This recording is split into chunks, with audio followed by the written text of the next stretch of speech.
Not going to take that exit because there was a truck in the way. This is probably one of the dumbest things I've ever seen on YouTube. How do most of the media treat motorists? Like they are children, even worse, idiots? Why do some motoring journalists are doing videos about driving an EV until it dies? I've never run out of range in my EV because the Tesla tells me exactly the state of charge and where the next supercharger is. So it's very difficult. Unlike petrol stations, then you just assume there will be one coming along soon. But that doesn't always happen. But in most cases, I'm well within range of home, where I charge at the fraction of the price on the electric nighttime rate that petrol cars pay in the petrol station. Hi folks, my name's Nigel. Hope you can like and subscribe. And thanks to all the 2,000 more of you have recently subscribed. Very much appreciated.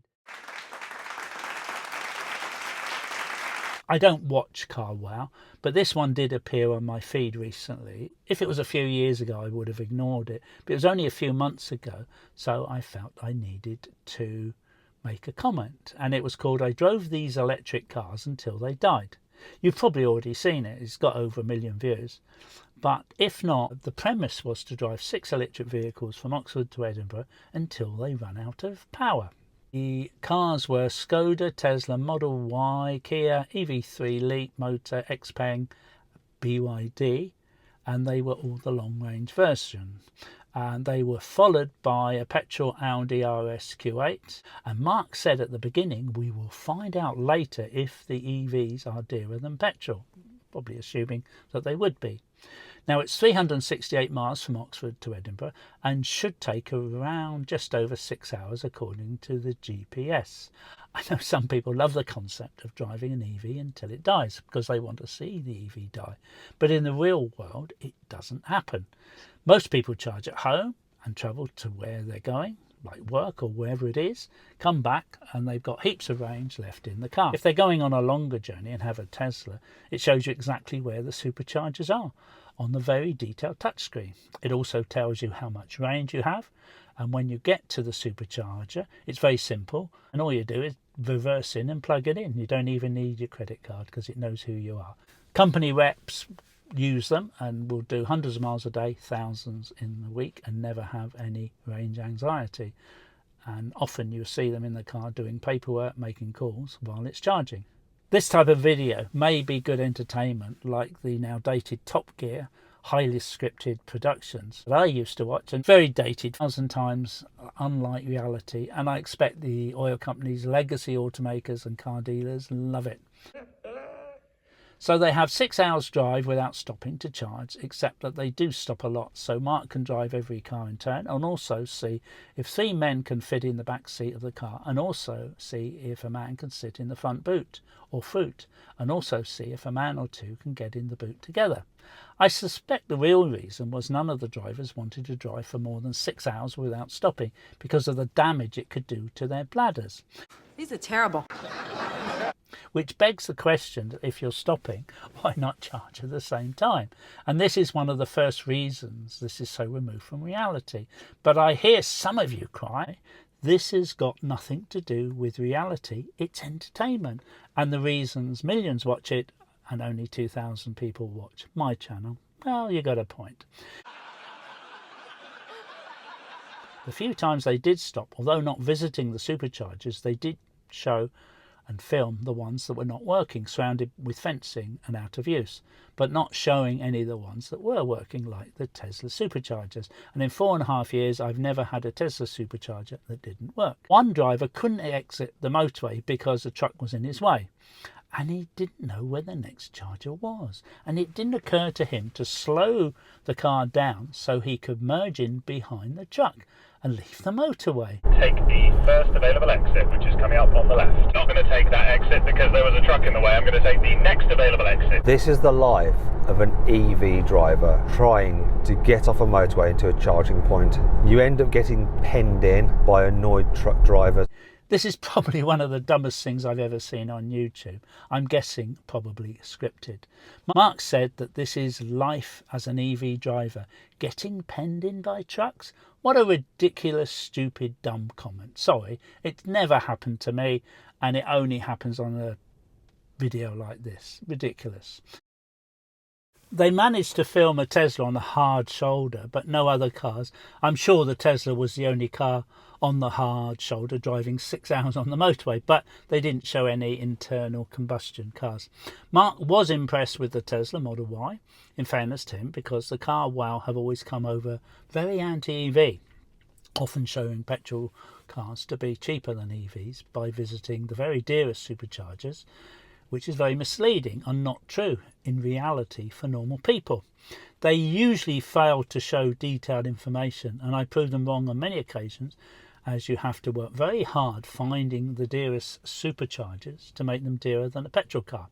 I've wanted to show more of the video, but I was concerned about having a copyright strike, so I'm just showing you mostly photos of the YouTube video and telling you what Mark the presenter said during the video. I can't speak for other EV owners, I don't drive them, but a Tesla in the real world, if you're driving from Oxford to Edinburgh, would show you on the touchscreen exactly where you need to stop to charge, how long it would take, and when you will eventually get there. And it also tells you how much charge you'll have remaining when you get there. So you really never have any range anxiety. There's no need.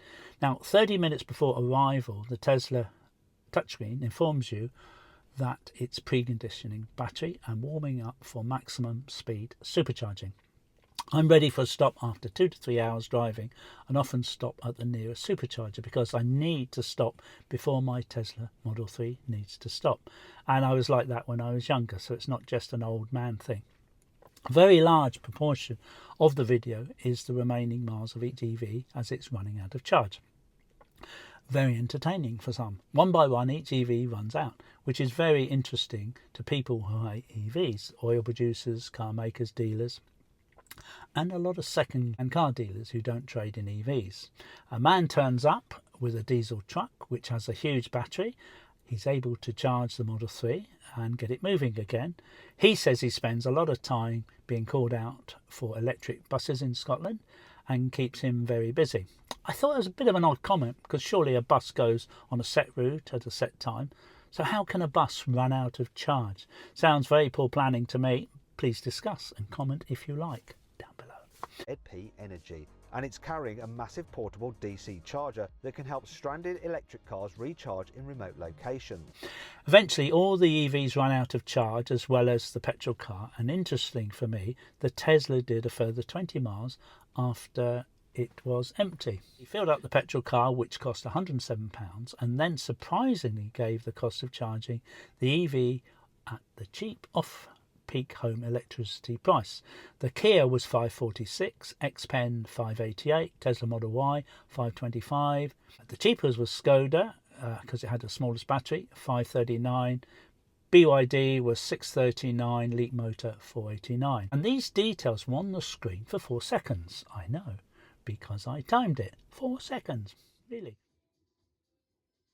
It was almost as if they were forced to give the cheap charging at home, but really didn't want to, so they only gave it 4 seconds. Then they gave the price of charging at a public charger, and obviously, as always, they choose a very expensive one, and it was MFG, costing 79p a kilowatt hour.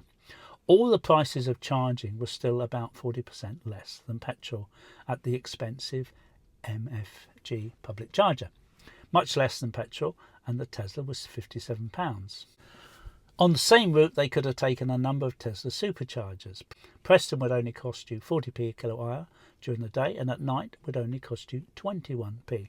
In the real world, many of us would probably make an early start and get the EV charge at half price.